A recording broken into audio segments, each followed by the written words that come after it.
That's a massive paradigm shift, which is your cost of build has essentially gone to zero. This is the most capable intern you've ever had. That is the most forgetful intern you've ever had. No longer the realm of just the CTOs or the CIOs world. Every single team can do this on their own. And so therefore you need to take responsibility of that and continue to drive. All right, welcome back to Sea of Startups. Today, I am sitting down with Tiwa York, one of the OGs of the Southeast Asia ecosystem, Bangkok-based. He's been across the board as an entrepreneur, board member, angel investor, advisor, a been there, done that voice. And we are keen to jump in talking about AI is the topic. Tiwa, thanks for being here with me. Hey, thanks for having me. It's good to be here So I today. want I wanted to jump in with you because you've gone down the same rabbit hole as me in getting super involved into AI, and I'm just kind of curious of jumping in and hearing from your perspective how you've kind of formed your opinion and how you see this kind of transforming the landscape, whether for the enterprise, for the startups. Let's jump in. Yeah, maybe a good place to start is where I'm pushing teams that I work with. Yeah. Uh, I think there's different levels of AI maturity inside these organizations. Whether you're a startup or whether you're an enterprise, I think people they get stuck. I'd call it in the levels we call it from 0 to 4. And so if you kind of lay out your 0 to 4, zero meaning I'm not aware of AI at all. Number one is I'm curious. I probably got it bookmarked. I probably use it for translation, helping me with emails. Level two is they're active. They're probably set up some projects inside of their AI tools. They're trying to automate a couple things. Number three is they've got it integrated. And so therefore they've really got some automations throughout their workflows. And then number four is transformative, where it becomes AI first. That means it's dominated by AI. And so most of the companies I've seen are stuck in the 1.5 mode, and they're stuck in this in-between state. And where I'm pushing the companies I work with and the companies that I advise is trying to push them out of that 1.5 state and get them to a 3 and transitioning them to a 4 state. Does that make sense? It makes sense. I think a lot of people are kind of stuck in this. I replaced Google with AI, and that's the extent of where they've gone, and they're not really extracting the full amount of value out of it. But how do they cross that chasm? What's some of the advice that you've been pushing them on that? So, well, first of all, we start off with training them. So it's a lot of getting people to buy Like in. skills based, or No, it's actually it's a mental model. So it's actually getting them to buy into the fact that if you actually get yourself into truly AI native, you're not just adding 30% in terms of your efficiency. You're now it's 300x, right? If you're a programmer, that you can output so much more if you actually have this integration, and that AI becomes a driver. So, for example, like in my life, I spend more time talking to my AI per day than I do to my wife or anybody else. And it's not talking on a personal level. It's not talking about how I feel or talking about the sports or talking about weather. It's actually talking about how to optimize, and it's a continuous effort that this becomes a key part of how you do things. And so if you think about, like, all of agile comes from Toyota, right? So if you look at Toyota production system, is that you're constantly continuously working on how you actually produce the work, right? And how the manufacturing line works. And until you start to view that AI it's not just a tool, it's actually my manufacturing system. It's the manufacturing line by which I produce my work. And therefore it deserves the quality and treatment and effort every single day that I'm constantly doing that. And so, you start, instead of just saying, I'm trying to get this work output done, I'm thinking about how I do it. And I'm thinking about how do I actually improve on this. So for example, like I've probably spent something on the order of the last over the last week of building out a system that continuously monitors the skills that I set up so that they're constantly optimized. So I'm not getting bloat, which causes drift in my AI system, right? And so I guess the way I'd describe it is that this becomes a key piece of how you deliver your work. And it's not optional any longer. Does that make sense? It does. I'm kind of curious when you think of like the mental model because like there's some terms that get thrown around like as skills and that, and then you'll hear some people talking about thinking of AI from like an employee perspective, that it's task oriented and that you're think of it as like a headcount replacement that it has a primary function. How do you look at it from that lens? And is there one right way to look at it, or does it depend based No. upon So I the think the mental model that I use is that this is the most capable intern you've ever had. That is the most forgetful intern you've ever had. So basically, imagine that you've got this intern that can literally do everything. It's a better programmer than you've ever worked with. It's a better analyst than you've ever worked with. It's a better uh, marketer, storyteller, writer. But literally, the minute that you leave the room, that intern has completely forgotten everything you just talked about. Hmm, And that's the challenge, right? And so you have to. This is the challenge that everybody has. It's the memory side of it. And yeah, it becomes yeah. very frustrating as a practitioner that you go, why does this thing forgot? Why did you forget what we were just talking about? Right? Yeah, yeah, and not like the next day forgetting, like an hour later or like 15 minutes later in the same conversation, and you're like, "But I've told you this now 3 times." Yes. Yeah. And so, there's and so for example, I mean, if we want to be a bit more practical, so how do I work around that? I actually have a skill set up that's called a handoff skill. And so what it does is it's supposed to invoke automatically. Sometimes it does, sometimes it doesn't. But basically, once the chat gets too long, it goes, okay, we've gotten too long here. Let's go ahead and cut. We're going to hand this off. It creates all the artifacts. And then I can then go ahead and pick up in a new thread exactly where I left off.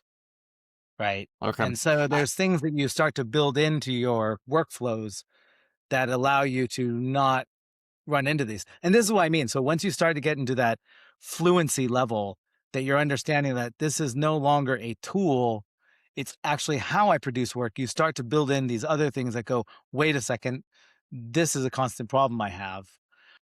I need to find a way so it doesn't occur again.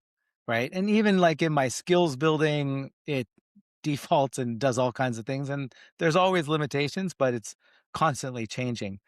And so that fluency is why I'm pushing. And so one of the things I shared the deck with you, which is mm, it's AI first starts with the inside of your yeah, company, yeah.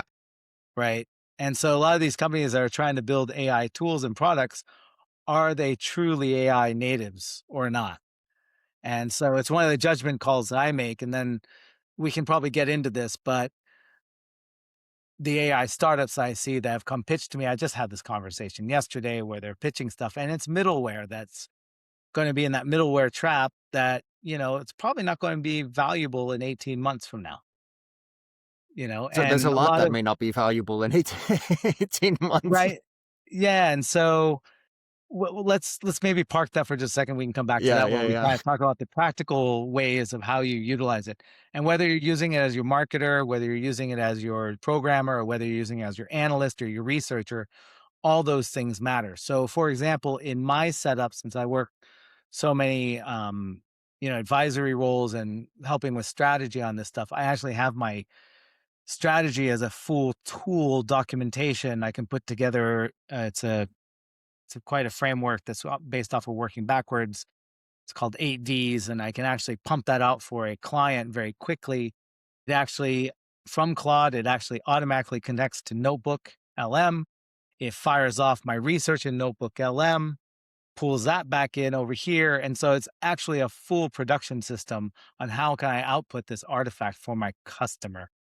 It's not about the tool, it's actually about the work. And that's one of the other mental model that's really important where I think organizations, both small and large, have failed is that they think about the efficiency as opposed to the impact of what the output is.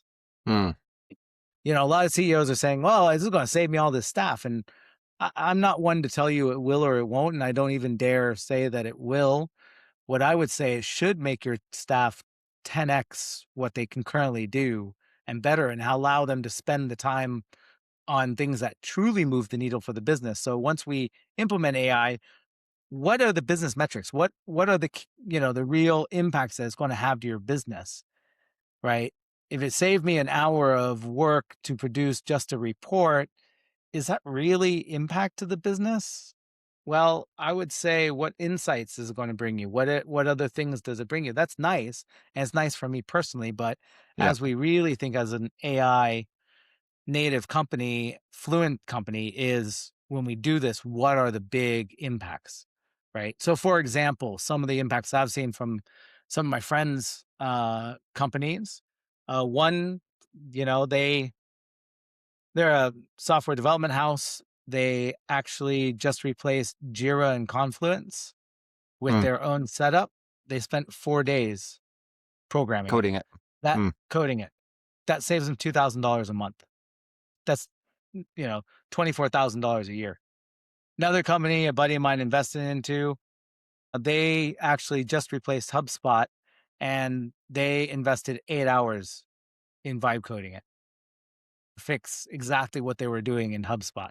And this is why that SaaS apocalypse, which is your last episode, Yeah, is yeah. actually, this kind of gives you real world actual examples of them losing customers As a because result. they're in this old paradigm Hmm. as opposed to what we can do today.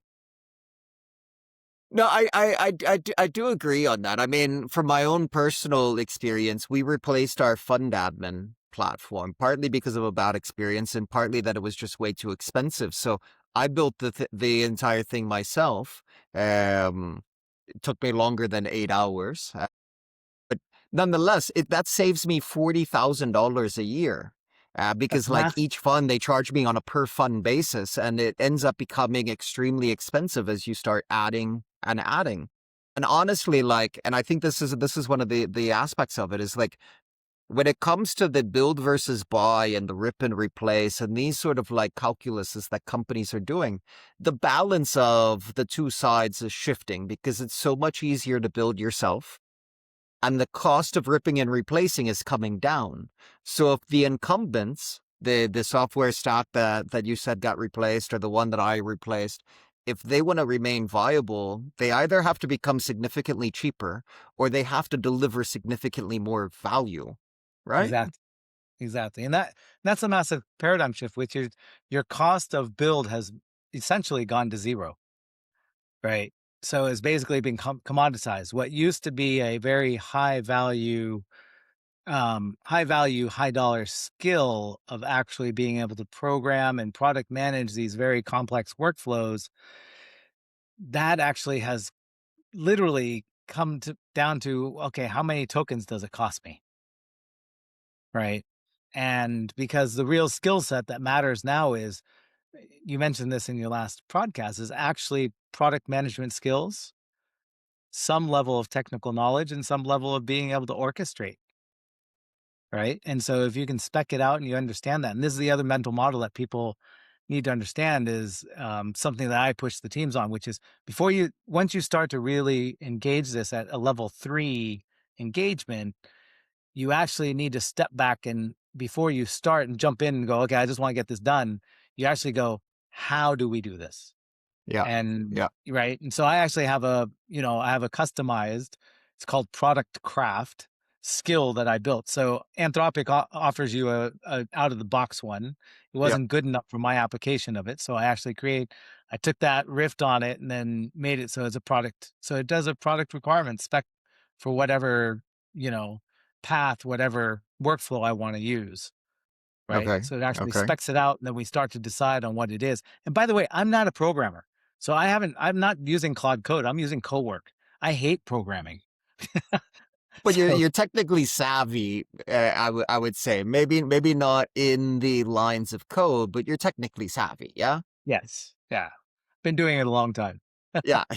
I mean, it's a completely different than somebody that has fairly limited digital awareness to come in. Which I mean, we're all kind of people that are inside the bubble, and we live and breathe it, and this and that. So we're on the early adopter curve. But it does give you a little bit of insight that I'm not a coder myself. I mean, I know how to do it. I had started university as that, but like no one's gonna hire me for my skills, or no one should hire me for my skills. It would be a red flag about that company if they did. Right. But if we can do it now, who's gonna be able to do it in 5 years? Or in 1 year, because I imagine like the commoditization and all of that is just going to end up accelerating. Let me tell you about our friends at Your CFO, the financial planning system for your B2B startups growth. Running a business is hard enough. You're focused on product, you're focused on sales. You don't have time to hire your own CFO or maybe even your own bookkeepers, and your CFO is here to help. Building your forecast is easy as 1, 2, 3. You set your business as usual case, then you set up what your growth initiatives are going to be, whether it's launching new products, hiring plans, market expansion, and put those all together and generate your final forecast. And with your projection set, you can run variance analysis, stay ahead of any shortcoming or overachievement so that you can adjust in real time. Need to look forward? You can build out your rolling forecast. As the actuals update, you have new and improved forecasts. Have fundraising plans in the future? Build out your forecasted cap table. Understand what metrics you need to hit those valuation targets. And last but not least, all those board reports, investor reports, fundraising, financial projections, all exportable, all buildable, all in one place. So go to yourcfo.tech. That's yourcfo.tech to get started today and make an impact on your business. But I am curious because there is a component of this that when we talk about like breaking down the how are you going to use it and all of that, there's a bunch of statistics out there, and I think the MIT one that did the like 90% of companies are using it, but 80% are failures, or and then you have something in the deck that you sent me as Yeah. well that's like a lot of people are trying, but most are failing. So I'm curious based upon your what you've gone through and your insights on this. Where are people failing? Why are they failing? And what should we be doing instead? Or how can we change our habits? Now, to say that I've been successful uh, at using my mental model to do this, I'll let you know because I'm literally in the process of migrating, pushing two of my companies that I am heavily Sure, involved with sure. into this. So I'll let you know how it goes. Maybe we can do a follow-up session on this going, We can did it work definitely for circle you? back. We'll frame this as like your hypothesis on Yeah. what should be done. I think the first one is that when you start to look at, okay, which processes can we automate? The biggest mistake that most people make is they actually approach it from our existing process, as opposed to taking a step back out of this, going, why do we have this process? Do we even in the new paradigm of this world, like, do we even need it? Is it a necessary step for us to take? Right? What can we automate the hell out of and then spend our time on other things, right? So, you know, if you let's say if it's just like you do a weekly reporting meeting with all staff, and it's a fairly standard common practice, and we have a full deck and we run through the full deck. Everybody talks about their little piece of it. For me, those types of meetings, I don't appreciate them, because for me, a meeting should be about, you know, either A, we're informing because there's a reason that you need to know, or I'm consulting for a reason, or I'm asking for help, or I'm asking for permission, right? I need a decision made. Yeah. And so if you think about that type of reporting, why can't we automate that? so that it's completely automated. The deck is automatically generated for every team in there. It actually pulls out what's the most important items and can even customize it for each person that's actually reading it. So that as a dev, I probably don't need to know every single detail of finance because I don't even understand it, right? But it can actually filter that. So that would be like an example so that everybody can walk into that meeting. We can actually address what are the most important things that we can do in that meeting, which is the most expensive meeting most companies do every week. And we spend so much of the time on a reporting system rather than actually solving real problems, you know? Much more of And like a check mark the box function as opposed to like anything that's really value additive because you're doing all of like the preparation as opposed to the decisioning. exactly. So how do you automate that and actually get to a place where I would compare it to, a football team. A football team, soccer in our world, for since Kevin and I are both I Americans, was getting ready to ask, are we saying the real football or the American football?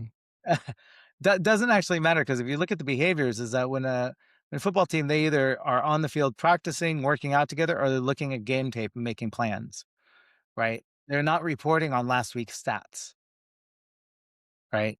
They're reviewing last week's film to understand what they could improve on, what failed, what went well, what are the things that we need to adjust for, and then they're looking forward and going, what do we need to do next?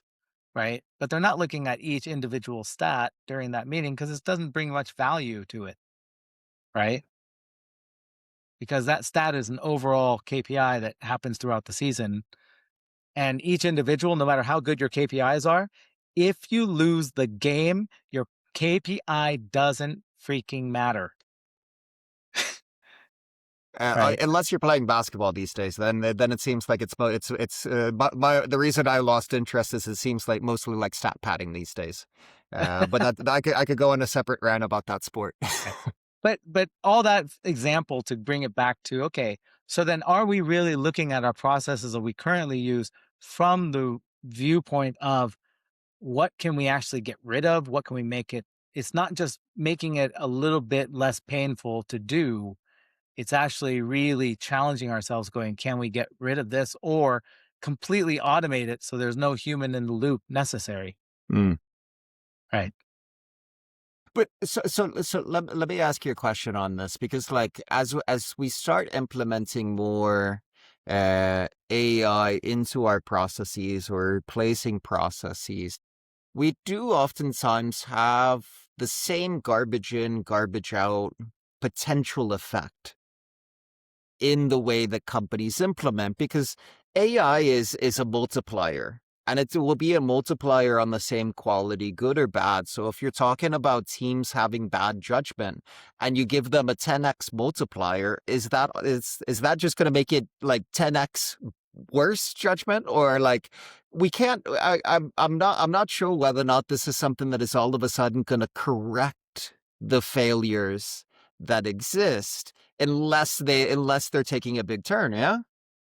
Yeah. If you, I'm laughing because, yeah, if you're already making bad judgment and you just 10x your bad judgment, to be honest, I can't help you at that point. I'm sorry. They're There's so nothing much I more can do. productive in their bad judgment.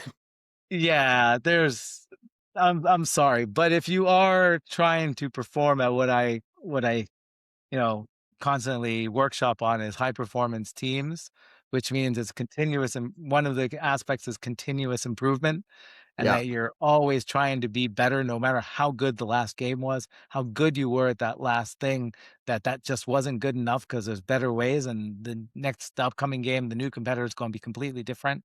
Mm. Like, then I think you'll be fine. But if you're already sitting there going, okay, how can I use AI to actually make it so I don't have to work at all? And I'm just going to be able to sit back and just really just F off even more. Yeah, I can't help you on that one. I'm Yeah. sorry. That's just, yeah, I suppose it could happen. And if that's the way your team's going to use it, I'm really sorry that that's the way your team views the world. Yeah, yeah. Let me ask you another question on this, and I'm curious to get your feedback on your thoughts on kind of a thesis that not newly formed, but more recently revised on my behalf. And basically what the logic is the difference between like evolutionary versus revolutionary changes, where evolutionary you're kind of fitting on top of, you're improving, whereas revolutionary you're basically replacing with something new or creating and basically wiping the slate and moving forward. And especially in an area like Southeast Asia where we're relatively low on the digitalization, especially when you talk about like enterprise operations, it's still relatively low. There's a spectrum, obviously, but like the aggregate or the median is still quite low. And Definitely. one of the thesis points, which sounds like it aligns with what you're talking about, is I don't see the viability in revolutionary until you have first had some evolution. And I think part of this thesis is forming around like you need to get people to stick the toe in the water before they jump in the pool. So, yeah, so this is the maturity model, right? And it's also, if you look at you know, your standard technology adoption curve, Jeffrey Moore crossing the chasm, entering the tornado, you know, what you're looking for, we're still at the stage of even though we're looking at early majority of people that, you know, ChatGPT fastest to ever grow to this, billion people ever using it. And so we've definitely crossed the chasm into that early majority, but what do we define that as? So Mm, in mental model that I always use, especially when we're doing product when we're doing product and strategy, is around your early adopter is defined as somebody who is who is aware of their problem and seeking a solution to it, right? And so when you look at that enterprise solution that we're going, is how many enterprises are actually aware of their problem and seeking a solution for it. When you go to ChatGPT to translate the email, particularly in a Thai context, that was a real problem everybody was aware of, and people were actively seeking solutions mm, because they actively struggle with that little job and that little task. And so since 3.5 came out, and particularly 4, that's been a super useful thing. And it's really novel, it's useful, it just saves them so much effort and time. They don't have to worry about grammar anymore. But then when you go into the actual enterprise, and what you're hitting on here is that, yeah, their actual adoption of it, you're correct. We're way far away from the early majority of enterprises identifying that bigger issue. Them trying to find, but I think the stat from the studies was 97% of even Thai CEOs are like, oh, we've got to use AI, right? And so they're definitely aware of it, yeah. but are they really understanding their core problem and how to apply it? And are they really seeking the solution to that problem? Because a lot of times I find that people are looking at it going, well, it can save me cost.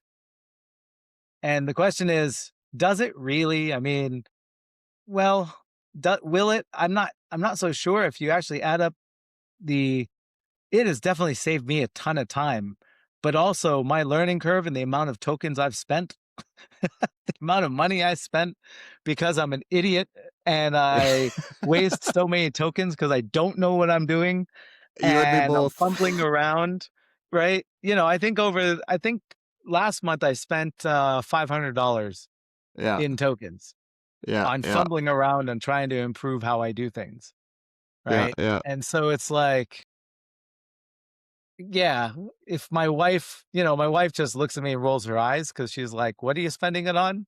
And I was like, "Yeah, but I didn't spend it on whiskey, honey." So this is actually valuable to me professionally. Yeah, yeah, yeah, yeah.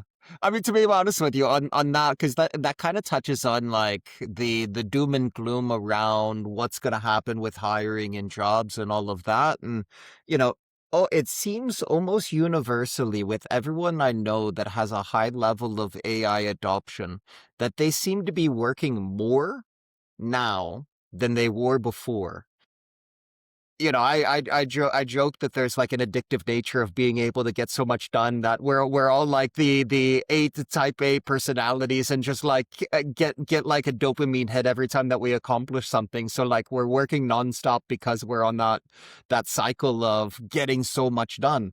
But I do think that humans are just incredibly creative at figuring out more work to do, and we're just going to be so enabled to do more. But at the same time, if I talk to a company that is looking at expanding and is in growth mode, whether it's like early stage startup or somebody that's further down the pathway, it's still the question of have you figured out whether or not you can do this with AI as opposed to making that hiring decision? That there's still that sort of think about the process, think about the technology implementation before you make a hiring decision. Do you see the same? Do you fall into the same line, or do you have a different point of view on that? No, my attitude is stop hiring, period. Freeze all hires until you actually invest the time to improve how you do things. One of the let me pull up the stats so I get it right. So Sure. the biggest challenge that you have is that when you add people, you add massive complexity, right? And so I think so. For example, like the pathways of communication. So it's n times n minus one divided by two. So if you take, if I've got 5 employees, I take that and I multiply it by 5 minus 1, and I divide by 2. So that's 20, right? And that's 20 divided by 2, that's 10. You guys follow that? So it's 5 people, 5, 5 minus 1, 4, 5 times 4, 20. 20 divided by 2 is 10. That's 10 pathways of communication. When I go to 10 people, it's 45 pathways. When I go to 20 people, it's 190 pathways. So when you add an additional headcount, you're actually adding, it's exponential in the complexity of communication within your organization. And when you have that complexity of communication, what you're doing, what you have to pad it with is process and bureaucracy. And it's not wrong to have those things. You just try to make them as efficient as possible, but you need that process because the process is one thing. It's communication. And engineers love to argue about, but they argue this with me. I go, think about it. When you put together a process, what are you doing? You're delivering information at each step of the way, right? Whether that information is in atoms, in physical atoms, or they're bits and bytes, that's what you're doing. So the agile process is about actually how do you efficiently communicate within an organization as quickly and as efficiently as in the shortest way possible to ensure that work comes out Hmm. with quality. Yeah. And so it's all about that. So for me, I always walk in, I go freeze hiring, stop, stop. I don't want to add a single new headcount until we determine that this is a headcount we absolutely need, right? Because I think there's a lot more that can be done. Also, I've told my companies now for, well, I guess it's since the end of 2022, since GPT 3.5 came out. I'd say I probably started saying this in early 2023, basically saying, I go, how many devs do you have? And I go, and how many of them have asked you for a budget for AI, for ChatGPT or Claude? And if they say none, my answer is you should fire them because you have the wrong people. Basically, these are guys that That's are definitely going not. to be a thing going forward as well, which is like if people aren't adapting, they're just gonna be a dead weight. Yeah. And so, you literally from probably you can take your current dev staff and probably easily divide it by 4 if they're actually even a level 2 or if they're a level 3 AI persona, they can probably complete the activities of that, you know, with 4 people, what 20-person team does. I don't right? know if you saw this quote, but Jensen Huang was did his keynote speech at the NVIDIA event, and he said something along the lines, and I may misquote the numbers, but it was something like, "If I have a developer that I'm paying $500,000 a year, and he is using less than 250,000 in tokens, I will be very surprised and upset." Yeah. I mean Yeah, that so is so the it's yeah. in the community of AI pundits and AI analysts, I mean, I actually follow quite closely. I'll give a plug for him. It's Nate B. Jones. I actually pay his subscription. I pay his top tier membership because I value his insights and his wisdom so much. But he's talking about these AI startups where it's two people and they've gone from zero to hero, but they also, they they offset their what they would hire with their spending. So they're spending $1,000 a day per person in tokens. And that's because they're so highly productive Hmm. in their actual tasks that they're accomplishing, which is around programming in their case. Yeah. So, I mean, that's $1,000 a day. So when people say I'm saving all this cost, I go, are you? Because actually you're offsetting, right? And Hmm. $1,000 a day, that's 350 grand a year. Do you know how many engineers that buys you? That's a lot, right? Especially out in this part of the world. Yes. So I think I don't know of anyone that's spending nearly that much. Yeah. Um, right. But I do know people that are at the $200 tier and they run out of tokens all the time. I mean, I'm one of those people. I think I paid, As am I. I spend about the equivalent of a fresh grad salary on a yeah, monthly basis. right. We should probably clarify the audience. Fresh grad, which country? In Malaysia, Okay. in Yeah. Malaysia, yeah, yeah. So and not like not like a top coder or developer. So we can use round numbers and say that it's somewhere in the $400 to $500 range on a Yeah, I'm monthly spending basis. probably spend anywhere between $300 to $500 a month. I mean, if you look at all the tools I pay for multiple tools. Yeah, Part of it is because I speak on AI, I have to make sure I'm kind of up to date on it. yeah. But it's And you also like I playing use with the different tools as well, tools. I assume. I do play with the tools. I also use them all differently as well. Yeah. So Have you set up OpenClaw yet? I have not.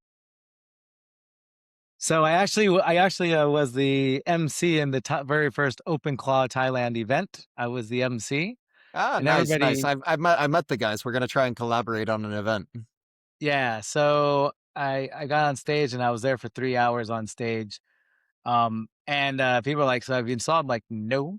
And by the way, I think after the very first intro presentation, the next three, and these guys are mad serious back end developers, security guys, and they're talking about the security holes. I'm standing on stage, my butt is clenched, and my forehead is sweating listening to it.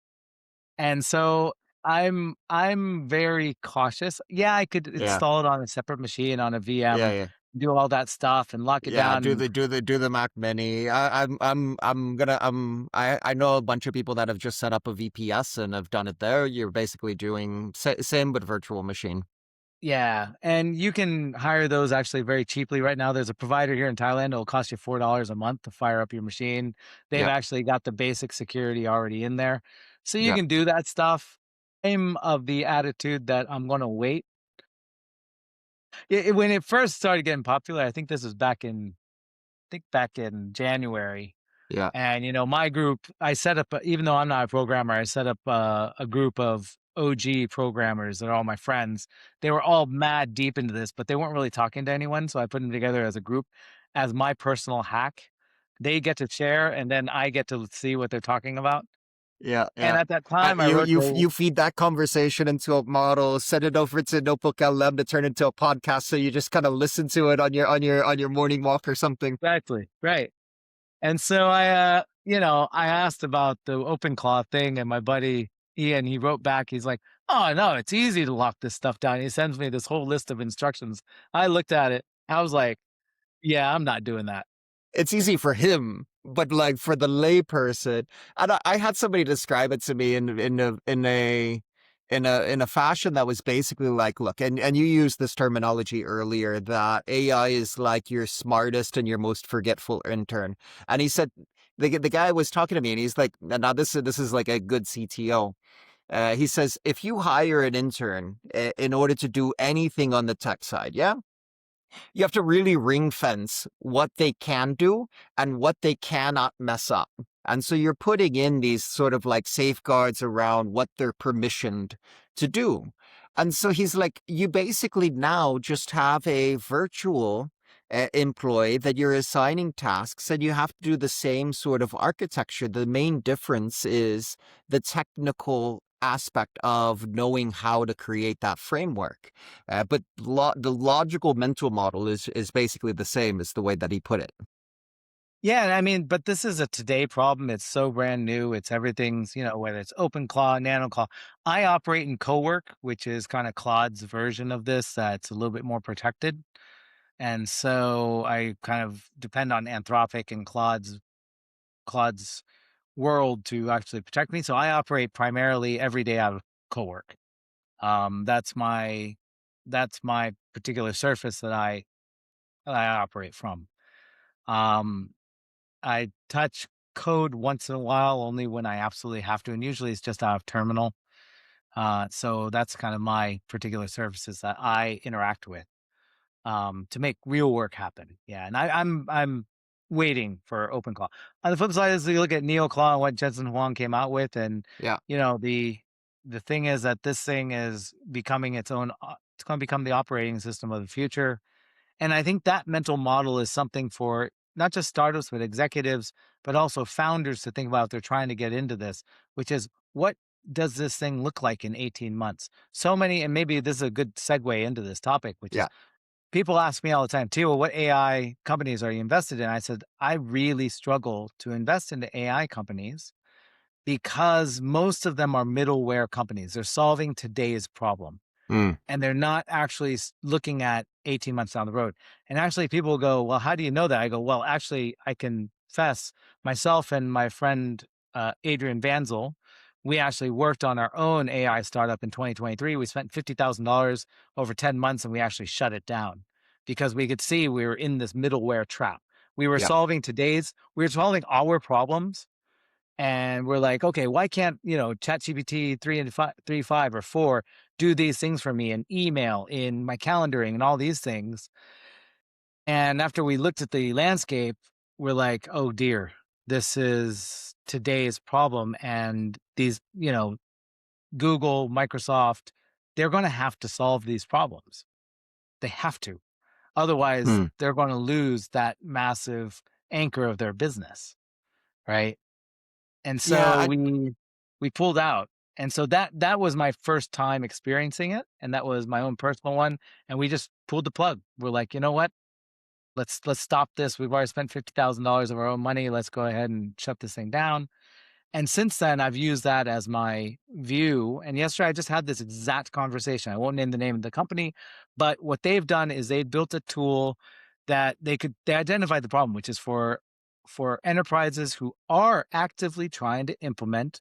They really struggle to get these things implemented in their workflows. And so they built a tool, helps them like create the prompts. They've actually got package pre-prompts. They've got beautiful, workflow diagram tools that they can actually draw out the workflows and help them out. And my thing was, I told the team, I said, one of the guys that asked for my advice, I said, this is a middleware problem. I said, you guys are solving today's problem. What you guys need to think about is 18 months down the road, right? What does that world look like when that's just happens to be where we're at today? And to Yeah. be honest, I said, I don't have that perfect view of the world. Last year I got some things right. I said, look, you know, 2025 was the year of the agents, and sure enough, it is, and it's becoming now we're seeing it more publicly. The other thing that is not talked about enough that actually I was been predicting for the last 15 months was that we're going to see the rise of reasoning models, and you saw the very first version of this. Just nobody's talking enough about it, which was Gemini 3.5. What does that mean? So basically, they're taking symbolic. It's in the proper terminology is neurosymbolic models, which is symbolic is traditional AI rules based, and they're bringing it together. Why? Because your LLM doesn't know Newtonian physics. It does not understand the real rules of Newtonian physics. So let's say if I'm designing real world products, I need to come against real world physical limitations Yeah. and not just guess about it, right? And so 3.5 has integrated that stuff. Mm. Yeah. And then so we're going to see that, which also then changes the game. A lot of the things that we actually currently have to do in the models in our workflows to control this problem are going to start to go away because the models are going to start to understand the real world better rather than having to go through really inefficient chain of thought. And for the audience that doesn't understand chain of thought, basically it says, here's my answer. Let me check that. Let me check that again. Is that right? Is that right? And it keeps going through it, asking itself until it goes, okay, I think that's the best possible answer I can give Kevin's request. And I'll put that out there. And it turns out to be massively inefficient compute, right? Mm. Mm. Yeah, there's a whole new avenue when you start getting into all of this, what that means for how physical AI will start accelerating, and what that means for robotics industry, what that means for even space exploration. And I've done a couple episodes about putting data sensors in orbit. Tons of challenges associated with it, but I think if we can amplify our capability of running analysis and running all of this, a lot of it is going to end up needing to understand the physical constraints, the physics of it. Yes. For example, data centers in space, radiation is one of the main challenges because you can't rely upon how you don't have a manner for the heat. You basically have to do radiation, but there's a number of limitations in regards to surface area. There's not to bore on the nuts and bolts, but like that's something that requires the understanding of the physical world, not just the sort of rule that, I mean, there's still physical rules, but it's not necessarily the AI that most of us are interacting with. Yeah. In fact, one of the companies, Kevin and I didn't get a chance to catch up on this, but he knows the company. I'm advising them and spending a lot of time with them is MUI Robotics, and theirs is Yep. about digitizing taste and smell. So Yeah. these are the two senses that are not properly digitized. They work with over 300 clients, customers, over 50 massive, multinationals that they work with in their QA/QC labs and environmental. We actually deployed 2 months ago. Well, we actually have it deployed in three customers now. A couple dairy companies and a water company where we've deployed an AI tongue so Mm. it tastes, it's not just a smell, it's not just gases, now it's liquids. Okay. We're now underway in a research project with Chulalongkorn University Hospital where we're actually put our AI nose in there to see how well we can do early detection of liver cancer Mm. through smell. So these are the types of things that we're working on within that company to how can we make that more generalized and more accessible for businesses and different types of applications, whether it's in healthcare, whether it's in food manufacturing, whether it's in other types of industrial stuff. If you imagine this, like talk about like robotics and smell alone, think about if you're laying down, if you're finishing up a floor, right, a hardwood floor, and you've got to put that lacquer down. Do you know how bad that is for your for your for yourself? Imagine if you had a robot that could do that, but then you also have sensors that tell you, okay, it's actually okay for you to enter the room, right? We've got hotels that are asking us, could we actually, when we do a renovation, could we actually use your guys' sensors to put in the room to tell us when is it actually safe for us to start Safe to be in. Yeah. to put guests back in there, right? And you and I travel enough that you have been in a new room. And you're like, man, I cannot handle that. I can still smell the paint, even This if it's the fresh, room next the door, fresh paint smell. Yeah. You start getting a right? little bit of a headache from it. Right? Yeah. So imagine how can you can start to use this in the physical world. So Yeah. Yeah. anyhow, but I think it is worthwhile to. I'd love to hear Kevin your thoughts on your from Indelible's point of view. And by the way, full disclosure to the audience, I am a LP in the fund. So from your point of view of having the thesis of B2B SaaS in Southeast Asia, you're watching all this happen. There's Yeah. some great companies that you've invested into, but all of a sudden AI could upend all these companies as well. What's your opinion of this Yeah, landscape? I think this is a great conversation to transition into, which I think the big thing for us is looking at it and trying to think through the lens of that 18 months forward, and then trying to do a little bit more of like future forecasting to just think about what does the future hold.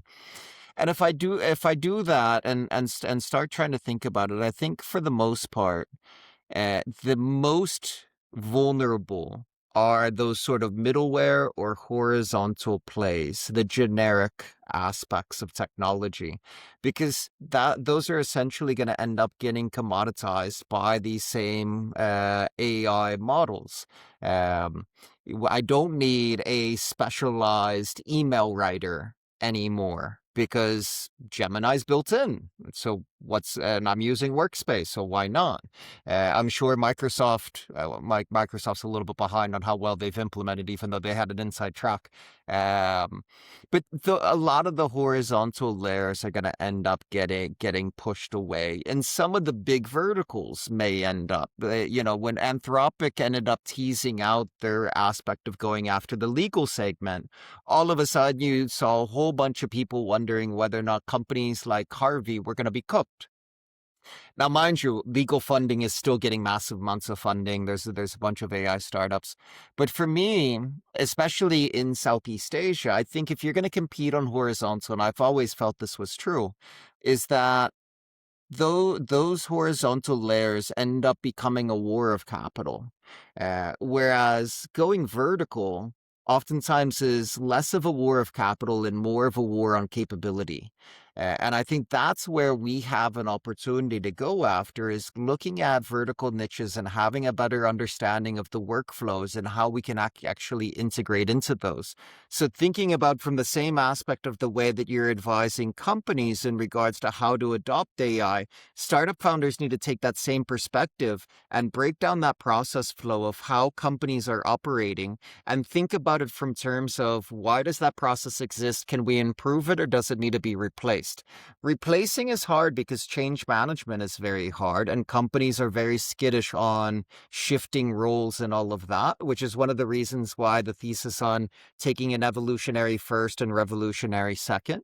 I think that there is a big opportunity on it, but it's the vertical areas that I find are the more likely to have defensibility, because you're integrating in with the actual operations, and you're not just, you may start as a point solution within a vertical, but you have so much area to spread down and out, if you end up following that pathway.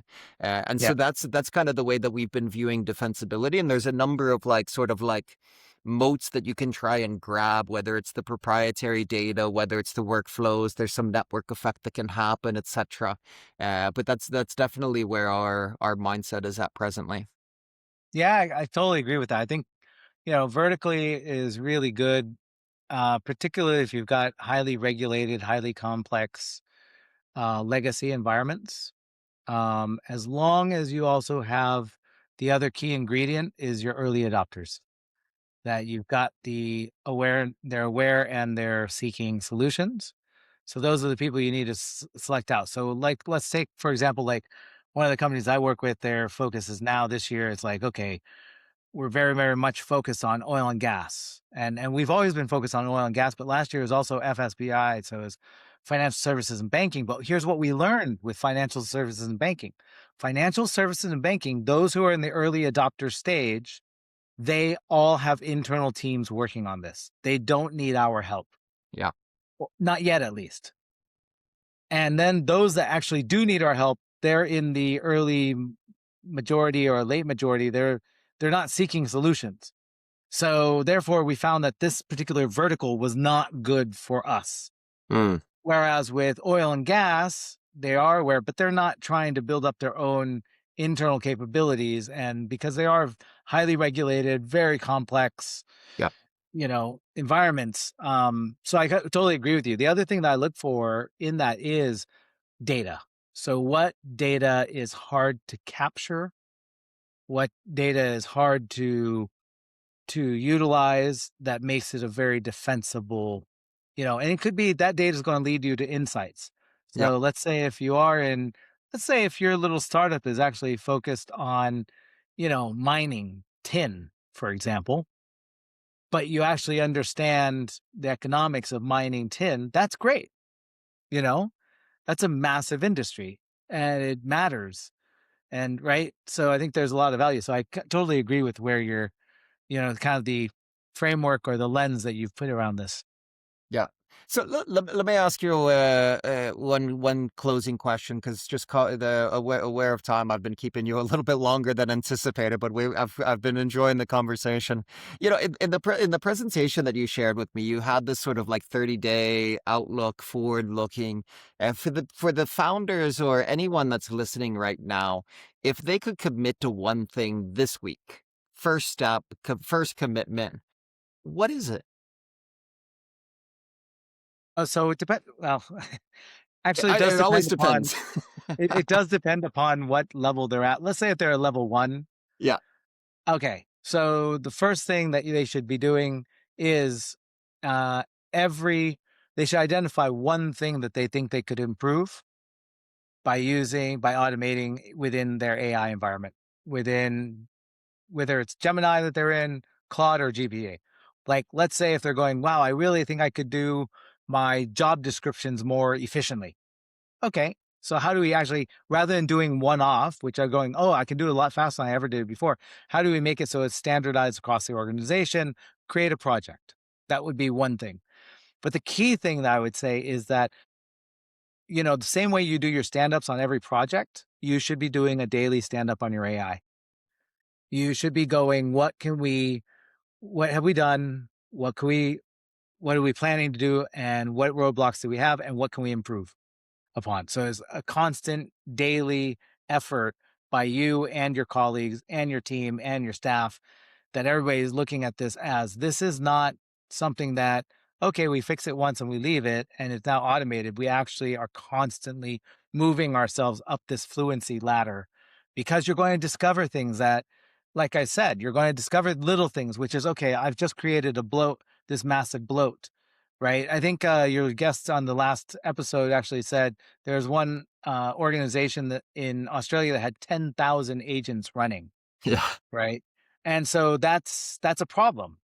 It is because that could get out of hand. You don't know what all the agents are doing and they could be leaking. So then you should take a step back and go, okay, we need governance at some point. We actually need not governance to make things slower, but governance so we actually have protections for the company and that we're doing this the right way and we're not causing ourselves bigger problems, right? AI is neither good nor bad. It all has to do with how you implement it. An HR And department to manage the agents.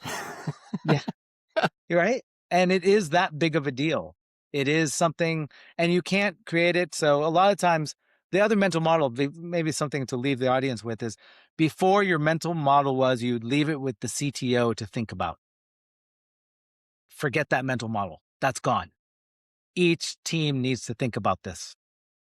It's no longer the realm of just the CTOs or the CIOs world. Every single team can do this on their own. And so therefore you need to take responsibility of that and continue to drive every part of the organization to make it better. So Um, Tiwa, this has been a phenomenal conversation. I am definitely going to have to drag you back in for a follow up at some point. We've got a lot more ground to cover. Appreciate your time. Thank you so much. yeah, thanks for having me, Swadika. And that does it for this episode of Sea of Startups. If you've enjoyed what you've been listening to, please give it a like, give it a review, subscribe to our channel. A little bit of feedback goes a long way in allowing us to keep on putting out these kind of episodes.